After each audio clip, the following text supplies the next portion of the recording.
ಎಲ್ರಿಗೂ ನಮಸ್ಕಾರ. ನಾನು ನಿಮ್ಮ ಪ್ರೀತಿಯ ಹರ್ಷಿತಾ ಗೌಡ, ಶ್ರಾವಣಿ ಸುಬ್ರಹ್ಮಣ್ಯ, ಧನಲಕ್ಷ್ಮಿ. ನೈಸ್ ಮ್ಯಾಮ್, ಹೇಗಿದ್ದೀರಾ? ನಾನು ತುಂಬ ಚೆನ್ನಾಗಿದ್ದೀನಿ, ನೀವು ಹೇಗಿದ್ದೀರಾ? ನಾನು ತುಂಬಾ ಚೆನ್ನಾಗಿದ್ದೀನಿ.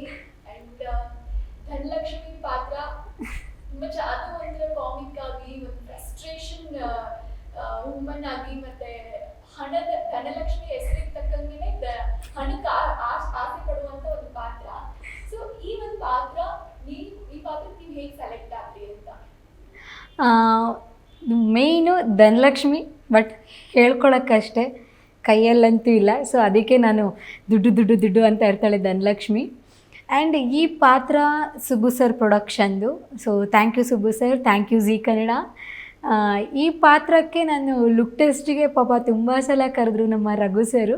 ಓಕೆ ಪಾಪ ಇಷ್ಟು ಸಲ ಕರೀತಾರಲ್ಲ, ಹೋಗೊಂದು ಲುಕ್ ಟೆಸ್ಟ್ ಕೊಡೋಣ ಅಂತ ಹೇಳಿ ನಾನು ಟೀಮ್ಗೆ ಒಂದು ರೆಸ್ಪೆಕ್ಟ್ ಮಾಡಿ ಹೋದಾಗ ಓಕೆ ಆಗಲ್ಲ ಅನಿಸುತ್ತೆ, ಯಾಕೆಂದರೆ ಇನ್ನೂ ಸಕ್ಕದಾಗಿರೋರೆಲ್ಲ ಮಾಡೋರು ಬಂದಿದ್ದಾರೆ, ನಾನು ಆಗಲ್ಲ ಅಂತ ಹೇಳಿ ಹೋದೆ.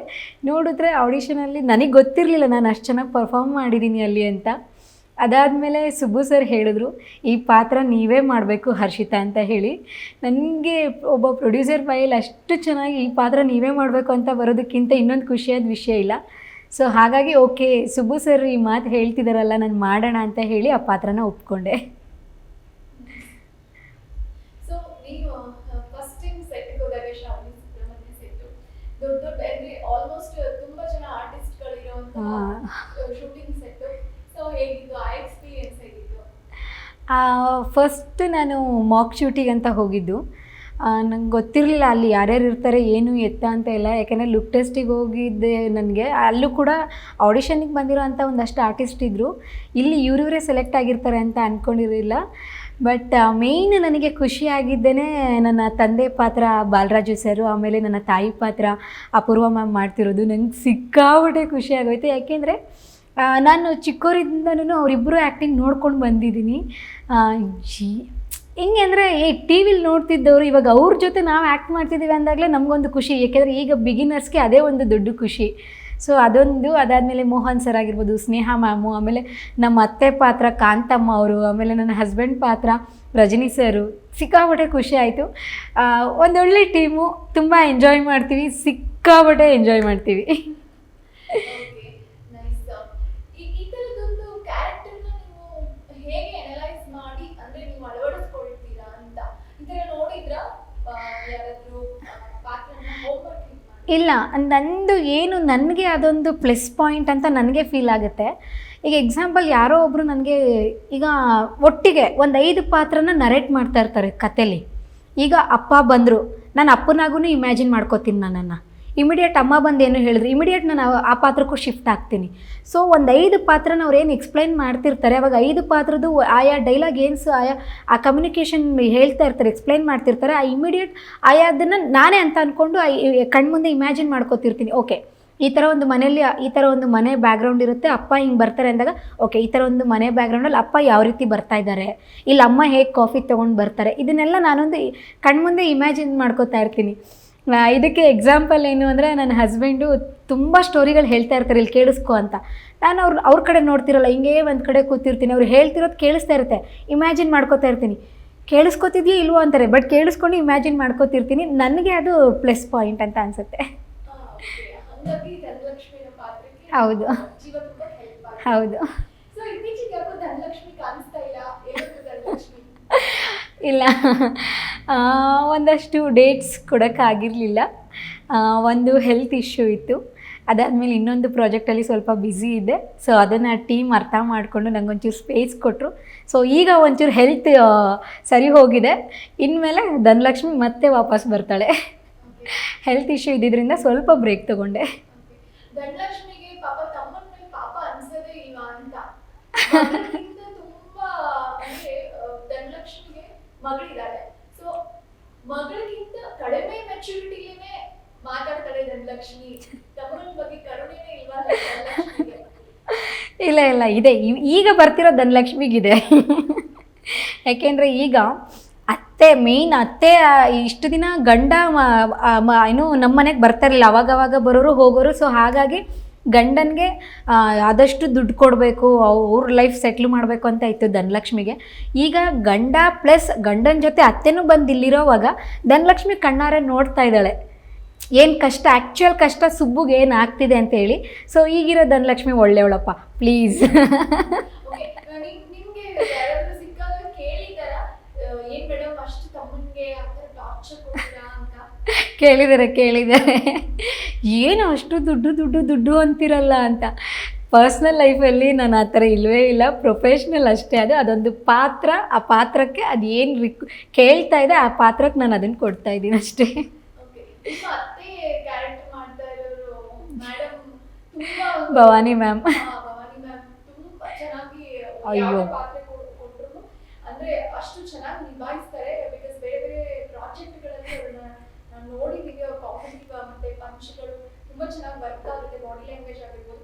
ಅವರ ನಿಮ್ಮ ಜುಗಲ್ಬಂದಿ ಹೆಂಗಿರುತ್ತೆ? ಬಿಕಾಸ್ ನೀವು ಕೂಡ ತುಂಬಾ ಒಳ್ಳೆ ಬಾಡಿ ಲ್ಯಾಂಗ್ವೇಜ್, ಒಂದು ಕಾಮಿಡಿ ಜಾನರ್ ಅಲ್ಲೂ ಮಾಡ್ತೀರಾ, ಎಮೋಷನಲ್ ಜಾನರ್ ಅಲ್ಲೂ ಮಾಡ್ತೀರಾ.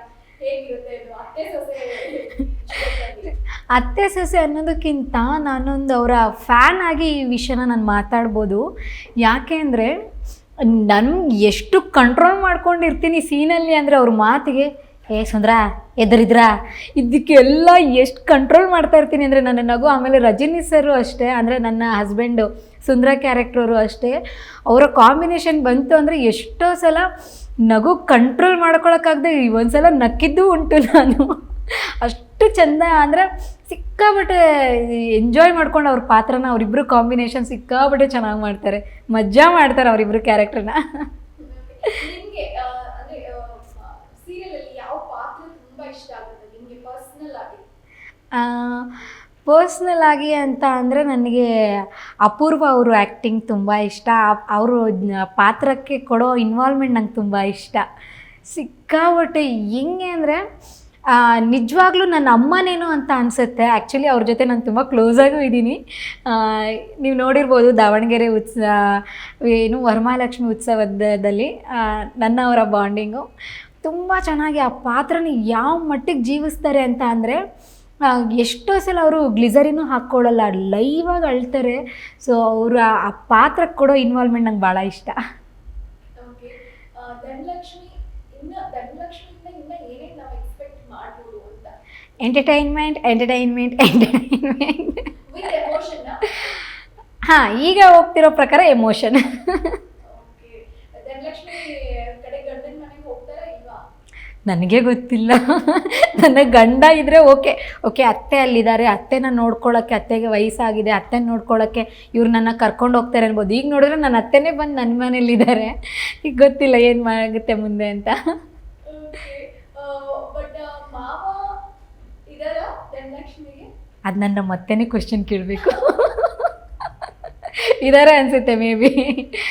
ಅವರ ಒಂದು ಕಾಸ್ಟ್ಯೂಮ್ ವೈಸ್ ನೋಡೋದಾದರೆ ಇದ್ದಾರೆ. ಮಾವನೂ ಇರಲಿ, ಮಾವ ನನಗೆ ಸಪೋರ್ಟ್ ಮಾಡಲಿ. ಅದು ಗೊತ್ತಿಲ್ಲ, ಅದು ಟೀಮ್ನೇ ಕೇಳಬೇಕು. ನಿಮ್ದು ಮತ್ತೆ ಸುಬ್ಬು ಕ್ಯಾರೆಕ್ಟ್ರು ಅಥವಾ ಶ್ರಾವಣಿ ಕ್ಯಾರೆಕ್ಟ್ರು ಅಂದ್ರೆ ಮೇ ಬಿ ಆ ಕಡೆ ಶ್ರಾವಣಿ ಒಂದು ಮನೆ ಕಡೆ ಜಾಸ್ತಿ ಟಚ್ ಇಲ್ಲ ಅನ್ಸುತ್ತೆ ನಿಮಗೆ. ಹೌದು. ಸೊ ಹೇಗಿರ್ತಾರೆ ಆರ್ಟಿಸ್ಟ್ಗಳು ಎಲ್ಲರೂ? ಹೆಂಗೆ ನೀವು ಒಂದು ಸೀನ್ ಶೂಟ್ ಆಗ್ತಿರ್ಬೇಕಾದ್ರೆ ಹೆಂಗೆ ನೀವು ಅದನ್ನ ಎಲ್ಲ ಡಿಸ್ಕಷನ್ ಮಾಡ್ತೀರಾ? ಯಾವ ಥರ ಸೀನ್ನ ಕಟ್ಕೊಳ್ತೀರಾ? ಡಿಸ್ಕಷನ್ ಮಾಡೋದಕ್ಕಿಂತ ಹೆಚ್ಚಾಗಿ ಎಂಜಾಯ್ ಮಾಡೋದೇ ಜಾಸ್ತಿ ನಾವು ಸೆಟ್ಟಲ್ಲಿ. ಕೂತ್ಕೊಂಡು ಸುಮ್ಮನೆ ಒಬ್ರಿಗೊಬ್ರು ಕಾಲು ಇಳಿಯೋದು. ಯಾವ ರೇಂಜಿಗೆ ಅಂದರೆ ನೀವೊಂದ್ಸಲ ಬನ್ನಿ, ನೀವೆಲ್ಲರೂ ನಮ್ಮ ಸೆಟ್ಟಿಗೆ ಬನ್ನಿ, ಶ್ರಾವಣಿ ಸುಬ್ರಹ್ಮಣ್ಯಗೆ. ಎಷ್ಟು ಅಲ್ಲೊಂದು ಸೀನ್ ಆಗ್ತಿರುತ್ತೆ, ಇಲ್ಲಿ ನಮ್ಮದೇ ಆದ ಲೋಕ ಇರುತ್ತೆ. ಸಿಕ್ಕಾಪಟ್ಟೆ ಎಂಜಾಯ್ ಮಾಡ್ತೀವಿ. ಸೀನ್ ಪೇಪರ್ ಅಂತ ಬಂದಾಗ ಪ್ರತಿಯೊಬ್ಬರು ಆರ್ಟಿಸ್ಟೂ ಫಸ್ಟ್ ಸೀನ್ಗೆ ಒಂದು ಏನು ಅದಕ್ಕೆ ಗೌರವ ಕೊಡಬೇಕು ಫಸ್ಟ್ ಎಲ್ಲ ನೋಡ್ಕೋತೀವಿ. ಅದಕ್ಕೆ ಒಂದು ರೆಸ್ಪೆಕ್ಟ್ಫುಲ್ಲಾಗಿ ಓಕೆ ನಮ್ಮ ಈ ಪಾತ್ರ ಇಲ್ಲಿದೆ ಅಂತ. ಆಮೇಲೆ ನಮ್ಮ ಡೈರೆಕ್ಟರ್ ಆದರ್ಶ್ ಸರು ತುಂಬ ಚೆನ್ನಾಗಿ ನರೇಟ್ ಮಾಡ್ತಾರೆ ಸೀನ್ನ. ಅವರು ನರೇಟ್ ಮಾಡೋ ರೀತಿಲೇ ಓಕೆ ಈ ಸೀನ್ ಹಿಂಗಿದೆ, ಈ ಡೈಲಾಗ್ ನಮ್ಮದು ಅಂತ ನಮ್ಮ ತಲೆಯಲ್ಲಿ ಕೂತ್ಬಿಡ್ಬೇಕು, ಅಷ್ಟು ಚೆನ್ನಾಗಿ ನರೇಟ್ ಮಾಡಿ ಸೀನ್ ಮಾಡ್ತಾರೆ. ಸೊ ತುಂಬ ಎಂಜಾಯ್ ಮಾಡ್ತೀವಿ. ನೀವು ನಾನು ಹೇಳೋ ರೀತಿಲೇ ನೀವು ಅನ್ಕೋಬೋದು ಎಷ್ಟು ಎಂಜಾಯ್ ಮಾಡ್ತೀನಿ ಅಂತ. ಸೂಪರ್. ನಿಮ್ಮ ಹಸ್ಬೆಂಡ್ ತುಂಬಾ ಒಳ್ಳೆ ರೈಟ್ರು. ಆ ಒಂದು ಚಿಕ್ಕ ಇನ್ಸ್ಟಾಗ್ರಾಮ್ ಶಾರ್ಟ್ಗಳನ್ನ ಹಾಕ್ತಾ ಇರ್ತೀರಲ್ಲ, ಸೊ ಡೈಲಾಗ್ಸ್ಗಳನ್ನೆಲ್ಲ ಅವರೇ ಬರೀತಿರ್ತಾರೆ ಅನ್ನೋದನ್ನ ನಾನು ಕೇಳ್ಪಟ್ಟಿದ್ದೀನಿ.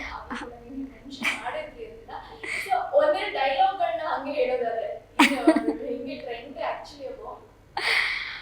ಹೌದು, ಅದು ಅವರೇ ಬರ್ಕೊಡೋದು. ನನಗೆ ರೈಟಿಂಗ್ ಬಗ್ಗೆ ಎಲ್ಲ ಅಷ್ಟು ನಾಲೆಡ್ಜ್ ಇಲ್ಲ. ನಾವು ಏನಿದ್ರು ಆರ್ಟಿಸ್ಟು, ಆ್ಯಕ್ಟ್ ಮಾಡ್ತೀನಿ. ಚಿಕ್ಕದಾಗಿ ಹೇಳೋದಾದರೆ, ಈಗಿನ್ನೂ ಇದು ವಿಡಿಯೋ ಮಾಡಿಲ್ಲ, ಅದನ್ನೇ ಹೇಳ್ತೀನಿ. ಗುರು, ಇರೋದು 4 ದಿನದ ಲೈಫಲ್ಲಿ 3 ದಿನ ಬದುಕಬೇಕು, 4 ದಿನ ಜನ ನಮ್ಮನ್ನು ಗೂಗಲಲ್ಲಿ ಹುಡುಕ್ಬೇಕು. ಇದನ್ನೂ ಮಾಡಿಲ್ಲ, ಫಸ್ಟ್ ಇಲ್ಲೇ ಹೇಳಿಬಿಟ್ಟೆ.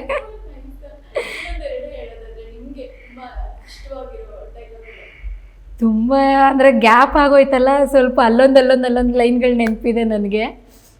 ಸೊ ಇಷ್ಟ ಅಂದರೆ ನನ್ನ ಫಸ್ಟ್ ವಿಡಿಯೋನೇ, ವೈರಲ್ ಆಗಿದ್ದ ವಿಡಿಯೋನೇ. ಏನೋ ಇದೆ, ಇರೋ ಒಂದು ಜೀವನದಲ್ಲಿ ಏನೋ ಮುಖ್ಯ, ಅವ್ನು ಮುಖ್ಯ, ಇವಳು ಮುಖ್ಯ, ಅದು ಮುಖ್ಯ, ಇದು ಮುಖ್ಯ ಅಂತಲ್ಲ, ಅಂತ ಏನೋ ಸಮಥಿಂಗ್ ಒಂದು ಲೈಫ್ ಬಗ್ಗೆ ಅದೊಂದಿತ್ತು. ಅದೇ ನನಗೆ ಫೇವ್ರೇಟು. ಯಾಕೆಂದರೆ ಅದೇ ಫಸ್ಟ್ ನನ್ನ ಓನ್ ವಾಯ್ಸಿನ ಡೈಲಾಗು ವೈರಲ್ ಆಗಿದ್ದು.